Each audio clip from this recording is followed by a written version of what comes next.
Vídeo de hoje do canal do Nicola para contar sobre o São Paulo e Marquinhos. A venda está fechada. Será que o tricolor fica com um percentual de venda futura? Bora falar também sobre o Corinthians que enfrenta o Boca Juniors e tem um retrospecto ou um tabu em jogo. Bora falar também sobre Jorge Jesus. Tem site na Turquia afirmando que as partes, Flamengo e JJ, já abriram negociação. Falo também sobre o Botafogo e a venda de material esportivo. O Botafogo está perto de fechar com alguma fornecedora. Tem ainda novidades sobre o Vasco da Gama e a 777. Quando é que vai se dar o anúncio do acordo? Para completar tudo sobre a agressão sofrida pelo lateral esquerdo Jorge na manhã dessa terça-feira.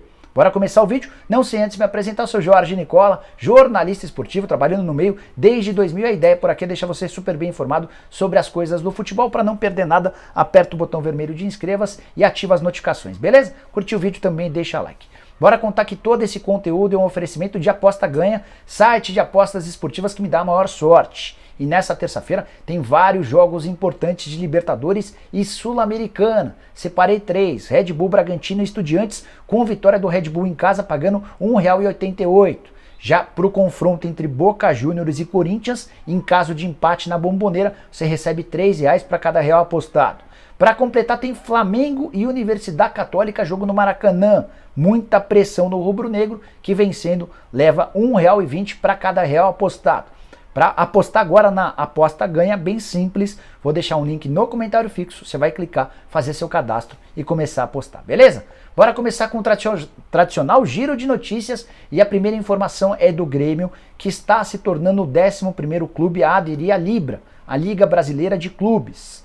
O Grêmio ainda admite ter algumas dúvidas em relação ao formato da liga, mas já aderiu a esse processo. Uma informação exclusiva que eu quero contar para vocês: o Bahia deve se tornar o próximo. Pelo menos os representantes da Libra mantêm conversas com os dirigentes do Bahia. Esse acordo deve ser anunciado muito em breve. Também se espera que até o fim dessa semana o Internacional siga o caminho do Grêmio e também entre para a Libra. Aos pouquinhos, os clubes grandes de futebol no Brasil estão aderindo à Liga de Clubes Brasileira. Bora falar agora sobre o Corinthians, que tenta quebrar um tabu de 61 anos sem vitória na Bomboneira. Na noite dessa terça-feira, a partir das 21h30, tem Corinthians e Boca Juniors, jogo da Libertadores da América, válido pela penúltima rodada da fase de grupos. A última vez que o Timão venceu na Bomboneira aconteceu no dia 21 de janeiro de 1961.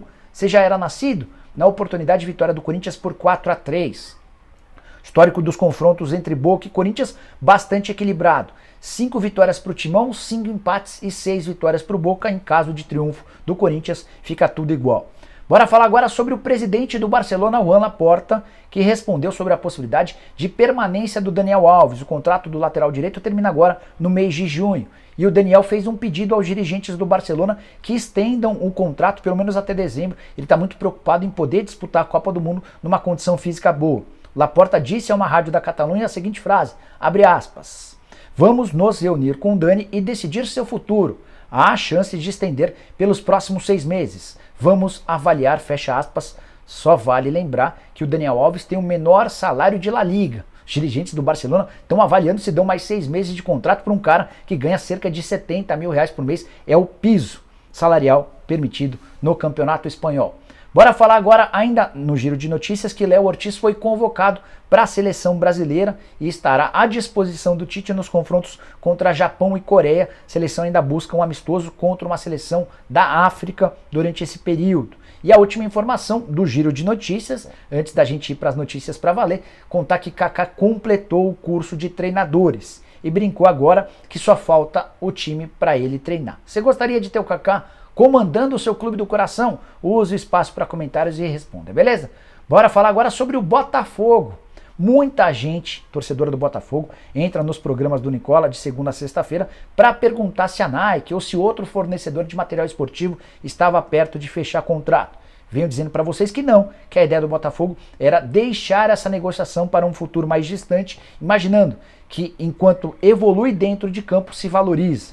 E foi isso que o Botafogo deixou bem claro nessa terça-feira. O Botafogo afirmou que vai lançar a sua própria confecção de roupas no mês de junho. E a marca do Botafogo que vai estampar essa coleção é Glorioso. Confecção própria, toda a produção de uniforme, camisa, meião, calção, tudo confeccionado pelo próprio Botafogo. Isso significa que o Botafogo não pensa em ter um fornecedor de material esportivo? Não. A ideia é ter, mas a partir de 2023. A ideia do John Textor é extremamente plausível. Ele tem a convicção de que o Botafogo vai evoluir como time, como marca, e a partir daí vai poder sentar com Nike, com Adidas ou com qualquer outra fornecedora de material esportivo para fazer exigências bem maiores do que a atual realidade. Decisão absolutamente incontestável. Só para completar, vale lembrar que o Botafogo também prepara a abertura de lojas físicas para o segundo semestre. Faz quase um ano que o Botafogo não tem lojas físicas vendendo seus produtos, que é um grande absurdo, certo? Bora falar agora sobre Jorge, lateral esquerdo do Palmeiras, que foi vítima de uma agressão extremamente covarde. Na manhã dessa terça-feira, enquanto deixava a academia de futebol, ele foi cercado por 2 torcedores, se é que dá para chamar esses caras de torcedores. Houve discussão, ofensas, e um desses animais atirou uma pedra no vidro do carro do Jorge, que ficou todo estilhaçado, enfim.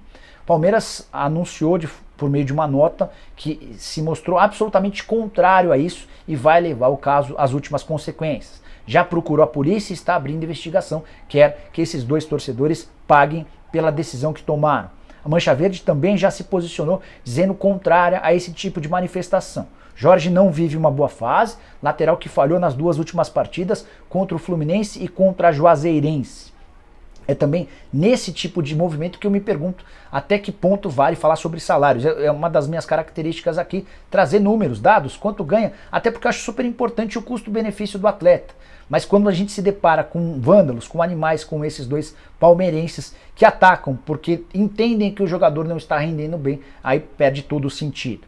Jorge foi contratado no ano passado, com um salário relativamente alto, mas isso também tem a ver com o fato dele estar livre no mercado. Então o Palmeiras precisou pagar uma compensação financeira em forma de luvas. Isso não justifica ou não dá o direito de ninguém agredir jogador algum. O Palmeiras promete dar todos os cuidados para o Jorge, que tem contrato extremamente longo. O vínculo só termina em 2025. Na atual temporada são 16 jogos, nenhum gol, nenhuma assistência. Na temporada passada, enquanto se recuperava de uma contusão no joelho, foram também outras 7 partidas.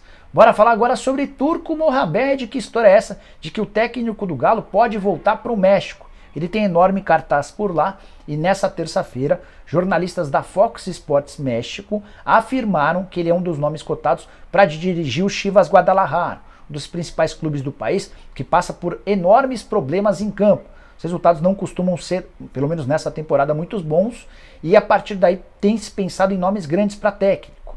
Uma das primeiras alternativas levantadas no início do mês de maio foi de El Loco Bielsa, que até outro dia trabalhava no Leeds. A conversa acabou não avançando e, de acordo com o pessoal da Fox Sports, hoje 2 nomes são mais debatidos. Juan Carlos Osório, ex-técnico do São Paulo, que hoje dirige o América de Cali. Osório, que já foi inclusive técnico da seleção mexicana e que acabou se metendo numa baita confusão durante a Copa porque levou a esposa e a amante para o Mundial na Rússia. A esposa acabou descobrindo e deu um baita do barulho. O Osório não tem muito bom cartaz, pelo que eu vi na discussão entre os jornalistas da Fox. Já o Turco Mohamed, que também, de acordo com os jornalistas da emissora, foi sondado, foi procurado, recebeu um contato, esse sim tem bastante moral e poderia ser uma alternativa. Antes de gravar o vídeo, eu ainda mandei mensagem para um dirigente do Galo para saber se ele havia escutado alguma coisa. Ele me respondeu que não tem absolutamente nada e que confia que o Turco Mohamed permanecerá no Atlético, até porque os dirigentes do Galo têm dado todo o suporte para ele. Quero falar agora sobre Vasco da Gama e 777. O que acontece que até agora não foi apresentada a proposta final para que o Vasco possa se tornar um clube, uma SAF, repassando os seus direitos para 777 Partners.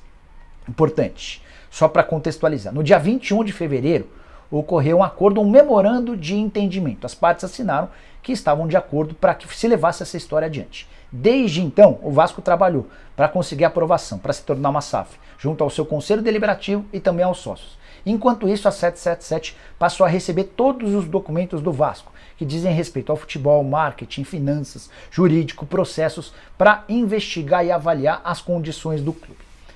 Nesse memorando de intenções, coisa de 90 dias atrás ou 3 meses, ficou combinado que a 777 tinha até 21 de maio para apresentar a proposta formal. E o que se diz hoje em São Januário é que essa proposta não será apresentada até o fim dessa semana, quando na teoria se encerra esse prazo. Ah, Nicola, isso significa que o negócio está desfeito? Não, pode levar até 120 dias para que essa due diligence, que é como é chamada essa investigação, seja completada. O que eu posso contar para vocês é que o pessoal da 777 está investigando todos os detalhes para entender ao certo as reais condições do Vasco. E a tendência é que isso ocorra o mais rápido possível, talvez não no mês de maio, mas no início do mês de junho, com a apresentação formal, a aprovação primeiro por um comitê da SAF do Vasco, depois pelo Conselho Deliberativo e pelos sócios. É preciso um pouquinho mais de paciência do torcedor vascaíno, ouvir de uma pessoa da 777 que o projeto é concluir todas essas etapas em no máximo 2 meses, para que o Vasco tenha, em 18 de julho, a condição de ir ao mercado, buscar reforços e melhorar seu time para voltar à primeira divisão. Bora falar agora sobre o Flamengo repercutindo uma informação que vem da Turquia. Um site chamado Fotomas informa que Jorge Jesus tem enrolado o Fenerbahçe. Essa não é uma novidade, né? A grande notícia vem agora. Também de acordo com essa publicação, enquanto pede tempo para o Fenerbahçe, que já fez uma proposta para contratá-lo, o Jorge Jesus conversa com dirigentes do Flamengo. Algo negado pelos dirigentes do Fla.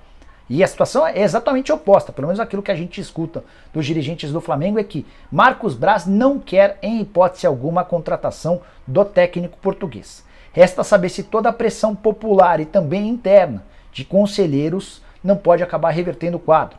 Houve um tuitaço na noite dessa segunda-feira e 3 hashtags ligadas à volta de Jorge Jesus ao Flamengo lideraram os assuntos mais comentados do Twitter. Até nos Estados Unidos, um dos assuntos mais comentados foi sobre a possibilidade da volta do Jorge Jesus. Nessa terça-feira ainda teve um torcedor de uma organizada que gravou um vídeo fazendo uma comparação para a gente pensar.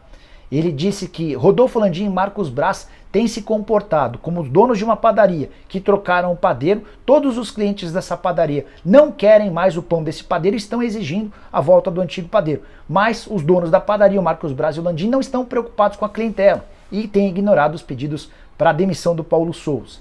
Jogo dessa terça-feira fundamental para as pretensões do Paulo Souza. Dá para imaginar até que em caso de vitória, o Paulo vai ser bastante vaiado. Se empatar ou perder, é grande a chance de o treinador português ser demitido. Só não sei se o Jorge Jesus é quem será o alvo imediato. E você? O que você faria na condição de presidente do Flamengo? Usa o espaço para comentários e opina, beleza? Bora fechar o vídeo para falar a respeito do São Paulo, mais especificamente sobre Marquinhos. Fui o primeiro a contar para vocês que o Marquinhos receberia uma proposta de fora. Fui o primeiro a contar também que era o Arsenal o principal clube interessado. A pessoa que me deu essa informação contou que houve um pequeno probleminha na negociação entre São Paulo e Arsenal e a negociação corria risco de cair. Antes de gravar esse vídeo, eu entrei em contato com um dirigente importante do São Paulo e perguntei a respeito disso. A pessoa assegurou que não existe absolutamente nada que possa travar o negócio. Marquinhos será jogador do Arsenal, os últimos detalhes do contrato estão sendo formulados, serão assinados e ainda no mês de maio o Marquinhos será vendido.